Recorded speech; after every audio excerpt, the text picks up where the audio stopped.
നമസ്കാരം, എല്ലാവർക്കും അഡ്ഹോക് ലേണിംഗിന്റെ പുതിയൊരു ക്ലാസ്സിലേക്ക് സ്വാഗതം. ഞാൻ തസ്നി. കേരള PSCയുടെ 65ാം വാർഷികത്തിനോടനുബന്ധിച്ചുള്ള PSC ബുള്ളറ്റിന്റെ വിശേഷാൽ പതിപ്പ് 2024 നമ്മൾ പഠിച്ചുകൊണ്ടിരിക്കുന്നത്. കഴിഞ്ഞ 35 വർഷത്തെ PSC പരീക്ഷകളിൽ ആവർത്തിച്ചു വന്ന പൊതുവിജ്ഞാന ചോദ്യങ്ങൾ, 5000 കറണ്ട് അഫയേഴ്സ്, 400 പ്രസ്താവന ചോദ്യങ്ങളുമാണ് നമ്മൾ പരിചയപ്പെടുന്നത്. ഇന്നത്തെ ക്ലാസ്സിൽ നമ്മൾ കേന്ദ്ര സർക്കാരിന്റെ വിവിധ പദ്ധതികളെ കുറിച്ചാണ് പഠിക്കാൻ പോകുന്നത്. കേന്ദ്ര സർക്കാരിന്റെ വിവിധ പദ്ധതികൾ. ഇന്ത്യയിൽ ആദ്യമായി മുഴുവൻ സമയവും ടാപ്പിലൂടെ കുടിവെള്ളം ലഭ്യമാക്കുന്ന പദ്ധതി ആരംഭിച്ചത് എവിടെയാണ്? പുരി. ഇന്ത്യയിൽ ആദ്യമായി മുഴുവൻ സമയവും ടാപ്പിലൂടെ കുടിവെള്ളം ലഭ്യമാക്കുന്ന പദ്ധതി ആരംഭിച്ചത് പുരിയിലാണ്. രാജ്യത്തുടനീളം അതിവേഗ വൈഫൈ സംവിധാനം കൊണ്ടുവരുന്നതിനായി കേന്ദ്ര സർക്കാർ കൊണ്ടുവരുന്ന പദ്ധതിയാണ് PM വാണി. രാജ്യത്തുടനീളം അതിവേഗ വൈഫൈ സംവിധാനം കൊണ്ടുവരുന്നതിനായി കേന്ദ്ര സർക്കാർ കൊണ്ടുവരുന്ന പദ്ധതിയാണ് PM വാണി. ഏത് സംസ്ഥാനമാണ് 10 രൂപയ്ക്ക് ശിവ് ഭോജ് എന്ന പേരിൽ ഭക്ഷണം നൽകുന്ന പദ്ധതി നടപ്പിലാക്കിയത്? മഹാരാഷ്ട്ര. മഹാരാഷ്ട്ര എന്ന സംസ്ഥാനമാണ് 10 രൂപയ്ക്ക് ശിവ് ഭോജ് എന്ന പേരിൽ ഭക്ഷണം നൽകുന്ന പദ്ധതി നടപ്പിലാക്കിയത്. കോവിഡ് പശ്ചാത്തലത്തിൽ പ്രവാസികളെ ഇന്ത്യയിലേക്ക് തിരികെ കൊണ്ടുവരുന്നതിനുള്ള പദ്ധതിക്ക് കേന്ദ്ര സർക്കാർ നൽകിയ പേരാണ് വന്ദേ ഭാരത്. കോവിഡ് പശ്ചാത്തലത്തിൽ പ്രവാസികളെ ഇന്ത്യയിലേക്ക് തിരികെ കൊണ്ടുവരുന്നതിനുള്ള പദ്ധതിക്ക് കേന്ദ്ര സർക്കാർ നൽകിയ പേരാണ് വന്ദേ ഭാരത്. ദാരിദ്ര്യരേഖയ്ക്ക് താഴെയുള്ള വനിതകൾക്ക് സൗജന്യ പാചകവാതക കണക്ഷൻ നൽകുന്ന കേന്ദ്ര പദ്ധതിയാണ് ഉജ്ജ്വല യോജന.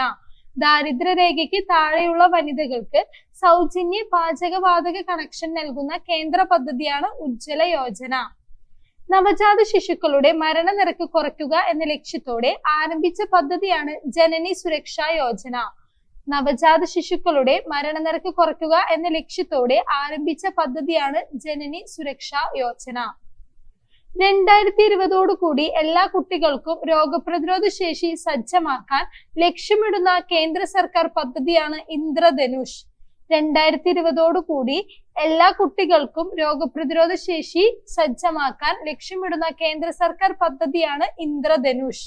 അടിസ്ഥാന മേഖലയുടെ സമഗ്ര വികസനത്തിനായി സ്വാതന്ത്ര്യലബ്ധിയുടെ 75ാം വാർഷികത്തിൽ പ്രധാനമന്ത്രി നരേന്ദ്രമോദി പ്രഖ്യാപിച്ച 100 ലക്ഷം കോടി രൂപയുടെ പദ്ധതിയാണ് ഗതിശക്തി.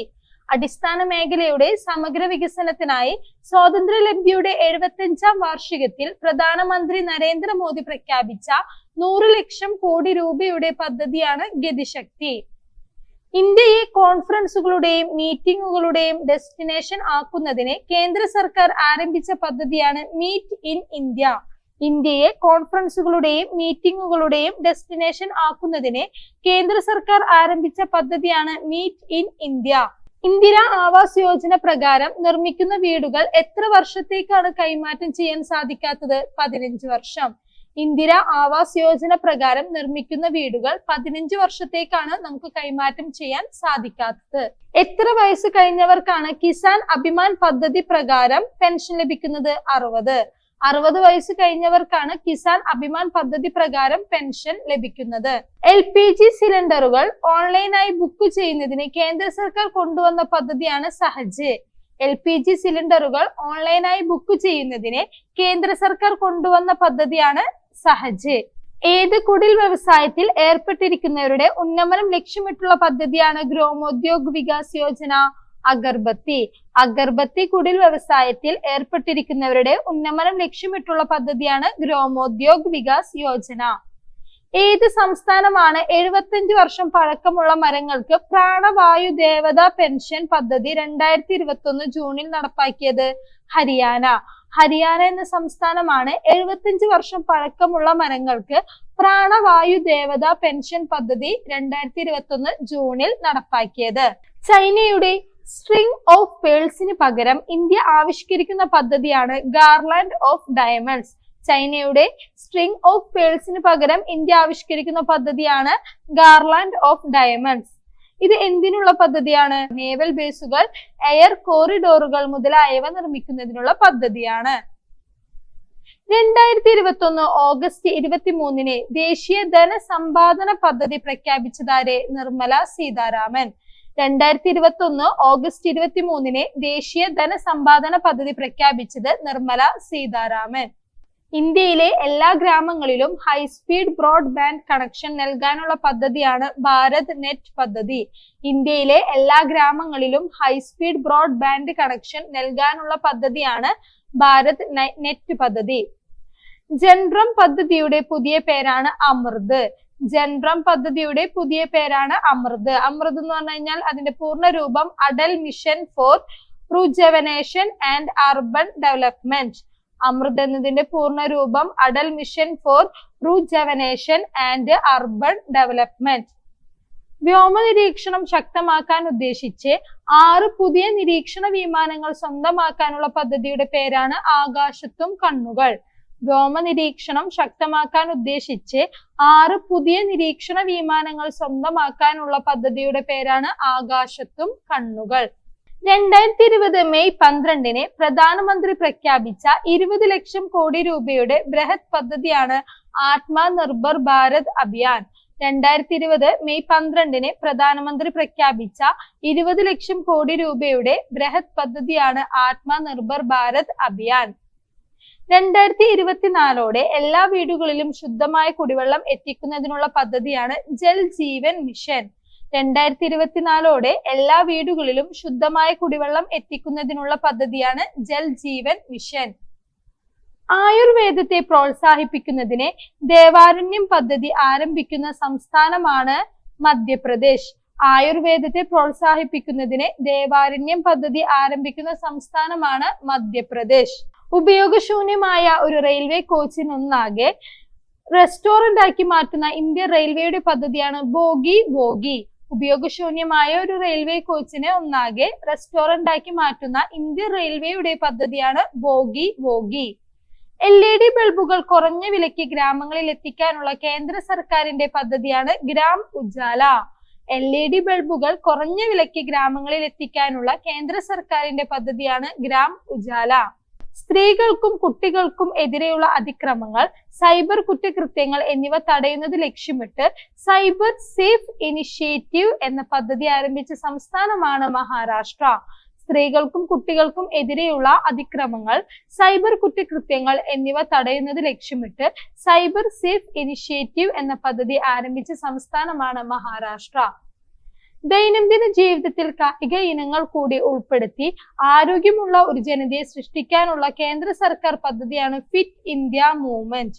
ദൈനംദിന ജീവിതത്തിൽ കായിക ഇനങ്ങൾ കൂടി ഉൾപ്പെടുത്തി ആരോഗ്യമുള്ള ഒരു ജനതയെ സൃഷ്ടിക്കാനുള്ള കേന്ദ്ര സർക്കാരിന്റെ പദ്ധതിയാണ് ഫിറ്റ് ഇന്ത്യ മൂവ്മെന്റ്.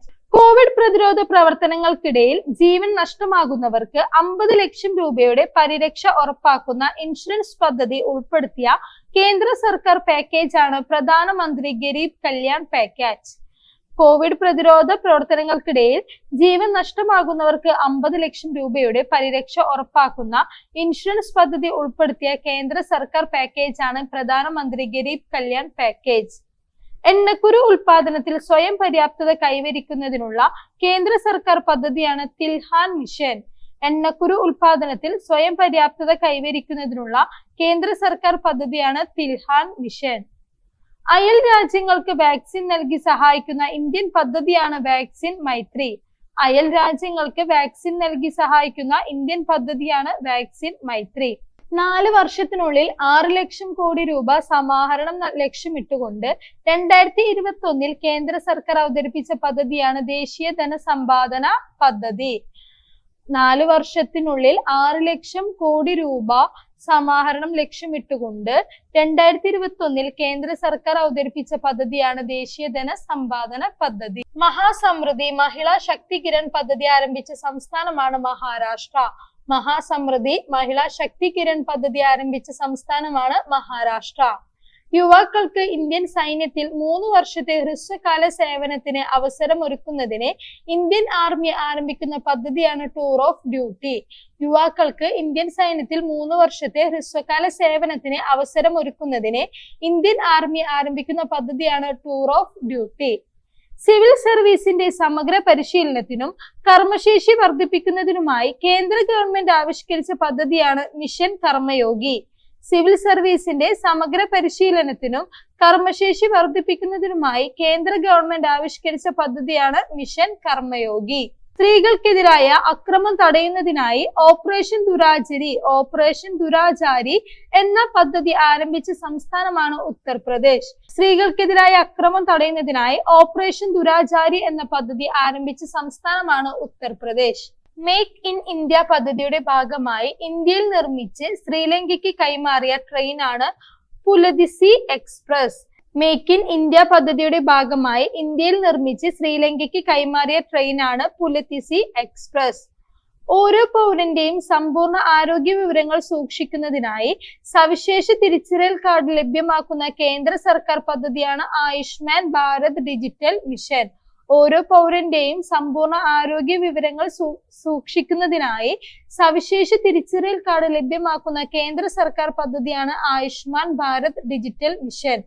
റോഡപകടങ്ങളിൽ ഗുരുതരമായി പരിക്കേറ്റവരെ പെട്ടെന്ന് ആശുപത്രിയിൽ എത്തിക്കുന്നവർക്ക് പാരിതോഷികം നൽകുന്ന കേന്ദ്ര സർക്കാർ പദ്ധതിയാണ് ഗുഡ് സമരിറ്റൻ.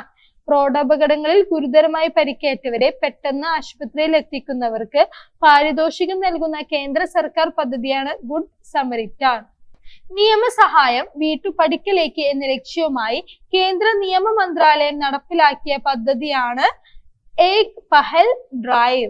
നിയമസഹായം വീട്ടുപടിക്കലേക്ക് എന്ന ലക്ഷ്യവുമായി കേന്ദ്ര നിയമ മന്ത്രാലയം നടപ്പിലാക്കിയ പദ്ധതിയാണ് ഏക് പഹൽ ഡ്രൈവ്. കഴിഞ്ഞ ക്ലാസ്സിൽ നമ്മൾ സെക്രട്ടേറിയറ്റിനെ കുറിച്ചുള്ള ക്വസ്റ്റ്യൻസ് എല്ലാം പരിചയപ്പെട്ടിരുന്നു. അടുത്തത് നമുക്ക് ഭരണപരിഷ്കാര കമ്മീഷനെ കുറിച്ച് പരിചയപ്പെടാം. കേരളത്തിൽ ഇതുവരെ നിലവിൽ വന്ന ഭരണപരിഷ്കാര കമ്മീഷനുകളുടെ എണ്ണം 4. കേരളത്തിൽ ഇതുവരെ നിലവിൽ വന്ന ഭരണപരിഷ്കാര കമ്മീഷനുകൾ 4 എണ്ണമാണ്. കേരളത്തിലെ ആദ്യത്തെ ഭരണപരിഷ്കാര കമ്മീഷൻ നിയമിക്കപ്പെട്ട വർഷം 1957. കേരളത്തിലെ ആദ്യത്തെ ഭരണപരിഷ്കാര കമ്മീഷൻ നിയമിക്കപ്പെട്ട വർഷം 1957. ഒന്നാം ഭരണപരിഷ്കാര കമ്മീഷന്റെ അധ്യക്ഷൻ EMS. ഒന്നാം ഭരണപരിഷ്കാര കമ്മീഷന്റെ അധ്യക്ഷൻ EMS. കേരളത്തിലെ രണ്ടാമത്തെ ഭരണപരിഷ്കാര കമ്മീഷന്റെ അധ്യക്ഷൻ MK വെള്ളോടി. വർഷം 1965. കേരളത്തിലെ രണ്ടാമത്തെ ഭരണപരിഷ്കാര കമ്മീഷന്റെ അധ്യക്ഷൻ 1965 MK വെള്ളോടി. രണ്ടാം ഭരണപരിഷ്കാര കമ്മീഷൻ നിയമിക്കപ്പെട്ട വർഷം 1965. കേരള മുഖ്യമന്ത്രി സ്ഥാനം വഹിക്കാത്ത ഒരു വ്യക്തി അധ്യക്ഷനായി നിയമിക്കപ്പെട്ട ഏക ഭരണപരിഷ്കാര കമ്മീഷനാണ് രണ്ടാം ഭരണപരിഷ്കാര കമ്മീഷൻ. കേരള മുഖ്യമന്ത്രി സ്ഥാനം വഹിക്കാത്ത ഒരു വ്യക്തി ആരാണ്? അദ്ദേഹം MK വെള്ളോടി. അധ്യക്ഷനായി നിയമിക്കപ്പെട്ട ഏക ഭരണപരിഷ്കാര കമ്മീഷനാണ് രണ്ടാം ഭരണപരിഷ്കാര കമ്മീഷൻ. ഏത് സംസ്ഥാനത്തെ മുൻ മുഖ്യമന്ത്രിയായിരുന്നു MK വെള്ളോടി? ഹൈദരാബാദ് സംസ്ഥാനത്തെ മുൻ മുഖ്യമന്ത്രിയായിരുന്നു MK വെള്ളോടി. മൂന്നാം ഭരണപരിഷ്കാര കമ്മീഷന്റെ അധ്യക്ഷൻ EK നായനാർ. വർഷം 1997.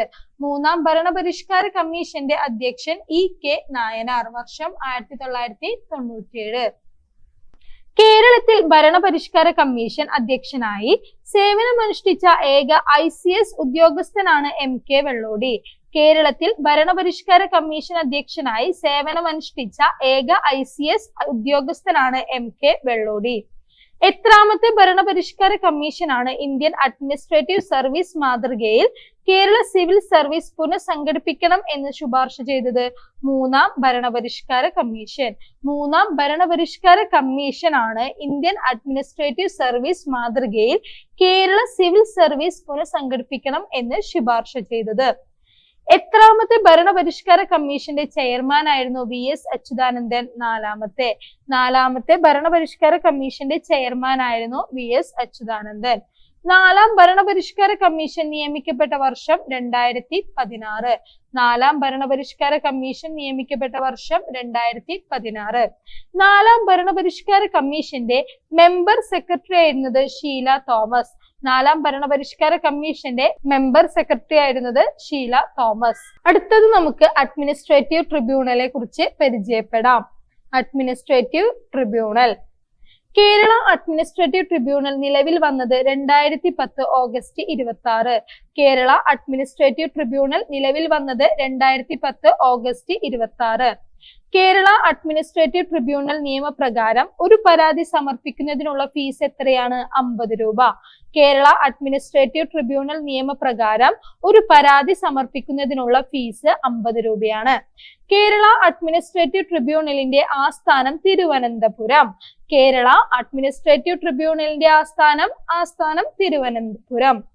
സംസ്ഥാന അഡ്മിനിസ്ട്രേറ്റീവ് ട്രിബ്യൂണലിനെ രൂപീകരിക്കുന്നത് ആരാണ്? കേന്ദ്ര സർക്കാർ. സംസ്ഥാന അഡ്മിനിസ്ട്രേറ്റീവ് ട്രിബ്യൂണലിനെ രൂപീകരിക്കുന്നത് കേന്ദ്ര സർക്കാർ. കേരള സ്റ്റേറ്റ് അഡ്മിനിസ്ട്രേറ്റീവ് ട്രിബ്യൂണലിന്റെ അംഗബലം 6. കേരള സ്റ്റേറ്റ് അഡ്മിനിസ്ട്രേറ്റീവ് ട്രിബ്യൂണലിന്റെ അംഗബലം 6. Chairman, 2 judicial member, 3 administrative member. എങ്ങനെയാണ് അംഗബലം വരുന്നത്? ഒരു ചെയർമാൻ, 2 ജുഡീഷ്യൽ മെമ്പർ ഉണ്ടായിരിക്കും, 3 അഡ്മിനിസ്ട്രേറ്റീവ് മെമ്പർ. കേരള അഡ്മിനിസ്ട്രേറ്റീവ് ട്രിബ്യൂണലിന്റെ ചെയർമാനെ നിയമിക്കുന്നത് ആരാണ്? രാഷ്ട്രപതി. കേരള അഡ്മിനിസ്ട്രേറ്റീവ് ട്രിബ്യൂണലിന്റെ ചെയർമാനെ നിയമിക്കുന്നത് രാഷ്ട്രപതി. കേരള അഡ്മിനിസ്ട്രേറ്റീവ് ട്രിബ്യൂണലിന്റെ ചെയർമാന്റെ കാലാവധി 4 വർഷം അല്ലെങ്കിൽ 70 വയസ്സ് വരെ. അതിലേതാണോ ആദ്യം വരുന്നത് അതായിരിക്കും കാലാവധി കേട്ടോ. കേരള അഡ്മിനിസ്ട്രേറ്റീവ് ട്രിബ്യൂണലിന്റെ ചെയർമാന്റെ കാലാവധി 4 വർഷമാണ്. ഈ 4 വർഷത്തിന് മുന്നേ ആൾക്ക് 70 വയസ്സാവും ചോദിച്ചു കഴിഞ്ഞാല് അതുവരെയായിരിക്കും ചെയർമാന്റെ കാലാവധി. കേരള അഡ്മിനിസ്ട്രേറ്റീവ് ട്രിബ്യൂണൽ നിയമപ്രകാരം അപേക്ഷ സമർപ്പിക്കേണ്ടത് ആർക്ക് മുമ്പാകെയാണ്? രജിസ്ട്രാർ. കേരള അഡ്മിനിസ്ട്രേറ്റീവ് ട്രിബ്യൂണൽ നിയമപ്രകാരം അപേക്ഷ സമർപ്പിക്കേണ്ടത് രജിസ്ട്രാർക്ക് മുമ്പാകെയാണ്. കേരള അഡ്മിനിസ്ട്രേറ്റീവ് ട്രിബ്യൂണലിന്റെ അഡ്മിനിസ്ട്രേറ്റീവ് തലവൻ രജിസ്ട്രാർ ആണ്. കേരള അഡ്മിനിസ്ട്രേറ്റീവ് ട്രിബ്യൂണലിന്റെ അഡ്മിനിസ്ട്രേറ്റീവ് തലവൻ ആരാണ്? രജിസ്ട്രാർ. കേരള അഡ്മിനിസ്ട്രേറ്റീവ് ട്രിബ്യൂണലിന് തിരുവനന്തപുരം കൂടാതെ ഏത് നഗരത്തിലാണ് ബെഞ്ചുള്ളത്? എറണാകുളം. കേരള അഡ്മിനിസ്ട്രേറ്റീവ് ട്രിബ്യൂണലിന് തിരുവനന്തപുരം കൂടാതെ എറണാകുളം നഗരത്തിലാണ് ബെഞ്ചുള്ളത്. അടുത്തത് നമുക്ക് സിവിൽ സർവീസിനെ കുറിച്ച് നോക്കാം. Civil service. സംസ്ഥാന സിവിൽ സർവീസിലെ ഏറ്റവും ഉയർന്ന ഉദ്യോഗസ്ഥനാണ് ചീഫ് സെക്രട്ടറി. സംസ്ഥാന സിവിൽ സർവീസിലെ ഏറ്റവും ഉയർന്ന ഉദ്യോഗസ്ഥനാണ് ചീഫ് സെക്രട്ടറി. കേരളത്തിലെ ആദ്യത്തെ ചീഫ് സെക്രട്ടറി NES രാഘവാചാരി. കേരളത്തിലെ ആദ്യത്തെ ചീഫ് സെക്രട്ടറി NES രാഘവാചാരി. കേരളത്തിലെ രണ്ടാമത്തെ ചീഫ് സെക്രട്ടറി AG മേനോൻ. കേരളത്തിലെ രണ്ടാമത്തെ ചീഫ് സെക്രട്ടറി AG മേനോൻ. ഏതൊക്കെ ക്ലാസ്സിലെ ഉദ്യോഗസ്ഥരാണ് സബോർഡിനേറ്റ് സർവീസിൽ ഉൾപ്പെടുന്നത്? Class 3, class 4. ഏതൊക്കെ ക്ലാസ്സിലെ ഉദ്യോഗസ്ഥരാണ് സബോർഡിനേറ്റ് സർവീസിൽ ഉൾപ്പെടുന്നത്? Class 3, class 4.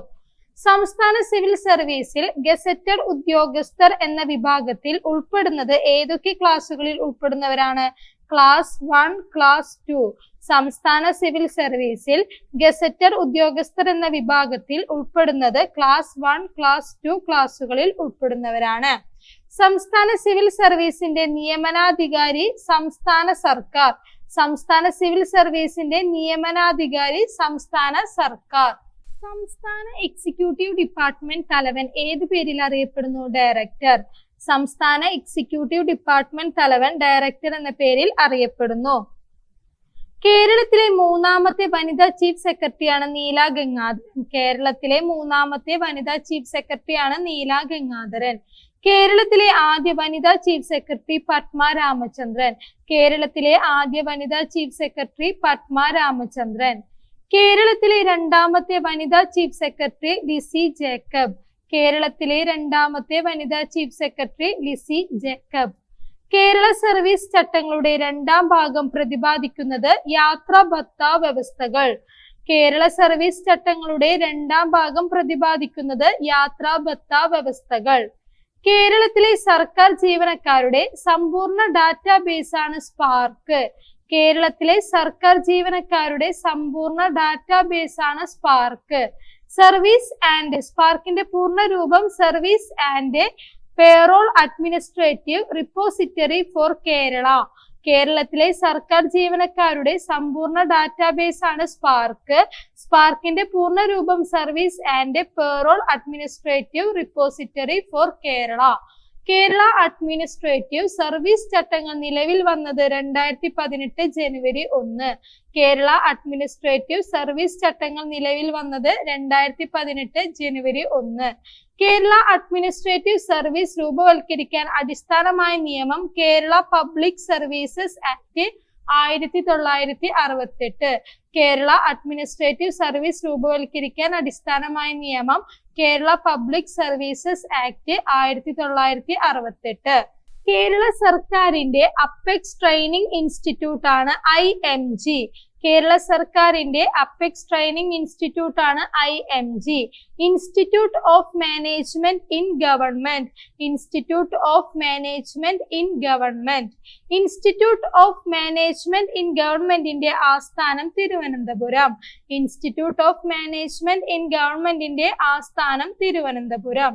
Institute of management in government സ്ഥാപിതമായ വർഷം 1981. Institute of management in government സ്ഥാപിതമായ വർഷം 1981. ഇന്ത്യയിലെ 3 തരം സർവീസുകളാണ് അഖിലേന്ത്യാ സർവീസ്, കേന്ദ്ര സർവീസ്, സംസ്ഥാന സർവീസ്. ഇന്ത്യയിലെ 3 തരം സർവീസുകളാണ് അഖിലേന്ത്യാ സർവീസ്, കേന്ദ്ര സർവീസ്, സംസ്ഥാന സർവീസ്. KS ആൻഡ് SSRന്റെ പൂർണ്ണരൂപം Kerala state and subordinate service rules. KS and SSRന്റെ പൂർണ്ണരൂപം Kerala state and subordinated service rules. KS and SSRന് എത്ര ഭാഗങ്ങളാണുള്ളത്? 3. KS ആൻഡ് SSRന് 3 ഭാഗങ്ങളാണുള്ളത്. KS ആൻഡ് SSRന്റെ എത്രാം ഭാഗത്തിലാണ് ജനറൽ റൂൾസ് പ്രതിപാദിച്ചിരിക്കുന്നത്? 2ാം ഭാഗം. KS ആൻഡ് SSRന്റെ 2ാം ഭാഗത്തിലാണ് ജനറൽ റൂൾസ് പ്രതിപാദിച്ചിരിക്കുന്നത്. ഒരു വകുപ്പിലെ വിവിധ തസ്തികകളെ കുറിച്ചും അവയിലേക്കുള്ള നിയമനത്തിനായുള്ള വ്യവസ്ഥകളെയും കുറിച്ച് പ്രതിപാദിക്കുന്നത് KS ആൻഡ് SSRന്റെ എത്രാം ഭാഗത്തിലാണ്? 3ാം ഭാഗം. ഒരു വകുപ്പിലെ വിവിധ തസ്തികകളെ കുറിച്ചും അവയിലേക്കുള്ള നിയമനത്തിനായുള്ള വ്യവസ്ഥകളെ കുറിച്ചും പ്രതിപാദിക്കുന്നത് KS ആൻഡ് SSRന്റെ 3ാം ഭാഗത്തിലാണ്. പൊതുവായ വിഷയങ്ങളെയും അവയുടെ നിർവചനങ്ങളെയും സംബന്ധിച്ച് പ്രതിപാദിക്കുന്നത് KS ആൻഡ് SSRന്റെ എത്രാം ഭാഗത്തിലാണ്? 1ാം ഭാഗം. പൊതുവായ വിഷയങ്ങളെയും അവയുടെ നിർവചനങ്ങളെയും സംബന്ധിച്ച് പ്രതിപാദിക്കുന്നത് KS ആൻഡ് SSRന്റെ 1ാം ഭാഗത്തിലാണ്. KS ആൻഡ് SSRന്റെ ഷെഡ്യൂളിലെ എത്രാമത്തെ ലിസ്റ്റിലാണ് പട്ടികജാതി വിഭാഗങ്ങളുടെ പട്ടിക ഉൾപ്പെടുത്തിയിരിക്കുന്നത്? 1ാമത്തെ ലിസ്റ്റിൽ. KS ആൻഡ് SSRന്റെ ഷെഡ്യൂളിലെ 1ാമത്തെ ലിസ്റ്റിലാണ് പട്ടികജാതി വിഭാഗങ്ങളുടെ പട്ടിക ഉൾപ്പെടുത്തിയിരിക്കുന്നത്. സംസ്ഥാനത്തെ പട്ടികവർഗ വിഭാഗങ്ങളുടെ പട്ടിക ഉൾപ്പെടുത്തിയിരിക്കുന്നത് KS ആൻഡ് SSRന്റെ ഷെഡ്യൂളിലെ എത്രാമത്തെ ലിസ്റ്റിലാണ്? 2ാമത്തെ ലിസ്റ്റിൽ. നമ്മൾ പറഞ്ഞു KS ആൻഡ് SSRന്റെ ഷെഡ്യൂളിലെ 1ാമത്തെ ലിസ്റ്റിലാണ് പട്ടികജാതി വിഭാഗങ്ങളുടെ പട്ടിക ഉൾപ്പെടുത്തിയിരിക്കുന്നത്. സംസ്ഥാന പട്ടികവർഗ വിഭാഗങ്ങളുടെ പട്ടിക ഉൾപ്പെടുത്തിയിട്ടുള്ളത് KS ആൻഡ് SSRന്റെ ഷെഡ്യൂളിലെ 2ാമത്തെ ലിസ്റ്റിലാണ്. മറ്റ് പിന്നാക്ക വിഭാഗങ്ങളിൽ ഉൾപ്പെടുന്ന സമുദായങ്ങളെ കുറിച്ച് പ്രതിപാദിക്കുന്നത് KS ആൻഡ് SSRന്റെ ഷെഡ്യൂളിന്റെ ഭാഗമായ എത്രാമത്തെ ലിസ്റ്റിലാണ്? 3ാമത്തെ ലിസ്റ്റ്. മറ്റ് പിന്നാക്ക വിഭാഗങ്ങൾ ഉൾപ്പെടുന്ന സമുദായങ്ങളെ കുറിച്ച് പ്രതിപാദിക്കുന്നത് KS ആൻഡ് SSRന്റെ ഷെഡ്യൂളിന്റെ ഭാഗമായ 3ാമത്തെ ലിസ്റ്റിലാണ്. സർക്കാർ ജീവനക്കാരുടെ പെരുമാറ്റച്ചട്ടങ്ങളെ കുറിച്ച് പ്രതിപാദിക്കുന്ന നിയമസംഹിത ഏത്? Kerala government servants conduct rule 1960. സർക്കാർ ജീവനക്കാരുടെ പെരുമാറ്റച്ചട്ടങ്ങളെ കുറിച്ച് പ്രതിപാദിക്കുന്ന നിയമസംഹിത Kerala government servants conduct rules 1960. ജോലിയിൽ പ്രവേശിക്കുന്നതിനുള്ള കാലയളവ്, വിദേശ സേവനം, ലീവ്, സേവനത്തിന്റെ പൊതുവായ വ്യവസ്ഥകൾ എന്നിവയെ കുറിച്ച് പ്രതിപാദിക്കുന്ന KSRന്റെ ഭാഗം ഏത്? 1ാം ഭാഗം. ജോലിയിൽ പ്രവേശിക്കുന്നതിനുള്ള കാലയളവ്, വിദേശ സേവനം, ലീവ്, സേവനത്തിന്റെ പൊതുവായ വ്യവസ്ഥകൾ എന്നിവയെ കുറിച്ച് പ്രതിപാദിക്കുന്ന KSRന്റെ ഭാഗമാണ് 1ാം ഭാഗം. ഒരു സർക്കാർ ഉദ്യോഗസ്ഥൻ രാഷ്ട്രീയ പ്രവർത്തനങ്ങളിൽ പങ്കെടുക്കരുത് എന്ന് വ്യവസ്ഥ ചെയ്യുന്ന നിയമസംഹിത ഏത്? Kerala government servants conduct rules 1960. ഒരു സർക്കാർ ഉദ്യോഗസ്ഥൻ രാഷ്ട്രീയ പ്രവർത്തനങ്ങളിൽ പങ്കെടുക്കരുത് എന്ന് വ്യവസ്ഥ ചെയ്യുന്ന നിയമസംഹിതയാണ് Kerala government servants conduct rules 1960. KS&SSRന്റെ ഷെഡ്യൂളിലെ എത്രാമത്തെ ലിസ്റ്റിലാണ് പട്ടികജാതി വിഭാഗങ്ങളുടെ പട്ടിക ഉൾപ്പെടുത്തിയിരിക്കുന്നത്? ഒന്നാമത്തെ ലിസ്റ്റിൽ. KS&SSRന്റെ ഷെഡ്യൂളിലെ ഒന്നാമത്തെ ലിസ്റ്റിലാണ് പട്ടികജാതി വിഭാഗങ്ങളുടെ പട്ടിക ഉൾപ്പെടുത്തിയിരിക്കുന്നത്. സംസ്ഥാനത്തെ പട്ടികവർഗ വിഭാഗങ്ങളുടെ പട്ടിക ഉൾപ്പെടുത്തിയിരിക്കുന്നത് KS&SSRന്റെ ഷെഡ്യൂളിലെ രണ്ടാമത്തെ ലിസ്റ്റിലാണ്. സംസ്ഥാനത്തെ പട്ടികവർഗ വിഭാഗങ്ങളുടെ പട്ടിക ഉൾപ്പെടുത്തിയിരിക്കുന്നത് KS&SSRന്റെ ഷെഡ്യൂളിലെ രണ്ടാമത്തെ ലിസ്റ്റിലാണ്.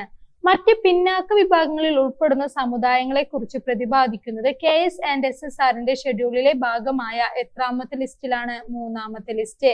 മറ്റ് പിന്നാക്ക വിഭാഗങ്ങളിൽ ഉൾപ്പെടുന്ന സമുദായങ്ങളെ കുറിച്ച് പ്രതിപാദിക്കുന്നത് KS&SSRന്റെ ഷെഡ്യൂളിലെ ഭാഗമായ മൂന്നാമത്തെ ലിസ്റ്റിലാണ്. സർക്കാർ ജീവനക്കാരുടെ പെരുമാറ്റച്ചട്ടങ്ങളെ കുറിച്ച് പ്രതിപാദിക്കുന്ന നിയമസംഹിത ഏത്? Kerala government servants conduct rules 1960. സർക്കാർ ജീവനക്കാരുടെ പെരുമാറ്റച്ചട്ടങ്ങളെ കുറിച്ച് പ്രതിപാദിക്കുന്ന നിയമസംഹിതയാണ് Kerala government servants conduct rules 1960. ജോലിയിൽ പ്രവേശിക്കുന്നതിനുള്ള കാലയളവ്, വിദേശ സേവനം, ലീവ്, സേവനത്തിന്റെ പൊതുവായ വ്യവസ്ഥകൾ എന്നിവയെ കുറിച്ച് പ്രതിപാദിക്കുന്ന KSRന്റെ ഭാഗമാണ് ഒന്നാം ഭാഗം. ജോലിയിൽ പ്രവേശിക്കുന്നതിനുള്ള കാലയളവ്, വിദേശ സേവനം, ലീവ്, സേവനത്തിന്റെ പൊതുവായ വ്യവസ്ഥകൾ എന്നിവയെ കുറിച്ച് പ്രതിപാദിക്കുന്ന KSRന്റെ ഭാഗം ഏത്? ഒന്നാം ഭാഗം. ഒരു സർക്കാർ ഉദ്യോഗസ്ഥൻ രാഷ്ട്രീയ പ്രവർത്തനങ്ങളിൽ പങ്കെടുക്കരുത് എന്ന് വ്യവസ്ഥ ചെയ്യുന്ന നിയമസംഹിതയാണ് Kerala government servants conduct rules 1960. ഒരു സർക്കാർ ഉദ്യോഗസ്ഥൻ രാഷ്ട്രീയ പ്രവർത്തനങ്ങളിൽ പങ്കെടുക്കരുത് എന്ന് വ്യവസ്ഥ ചെയ്യുന്ന നിയമസംഹിതയാണ് Kerala government servants conduct rules 1960. Okay, ഇന്നത്തെ ക്ലാസ്സിൽ നമ്മൾ ഒരുപാട് ക്വസ്റ്റ്യൻസ് ചർച്ച ചെയ്തു. ക്ലാസ്സിൽ പറഞ്ഞതെല്ലാം വളരെ കൃത്യമായി മനസ്സിലായെന്ന് വിചാരിക്കുന്നു. സിവിൽ സർവീസ് ആണ് നമ്മൾ ലാസ്റ്റ് പഠിച്ചത്, പൂർണ്ണമായിട്ടില്ല. അടുത്ത ക്ലാസ്സിൽ നമുക്ക് ഇതിന്റെ ബാക്കി ഭാഗവുമായി വീണ്ടും പരിചയപ്പെടാം. അതുവരേക്കും ബൈ ബൈ, താങ്ക് യു.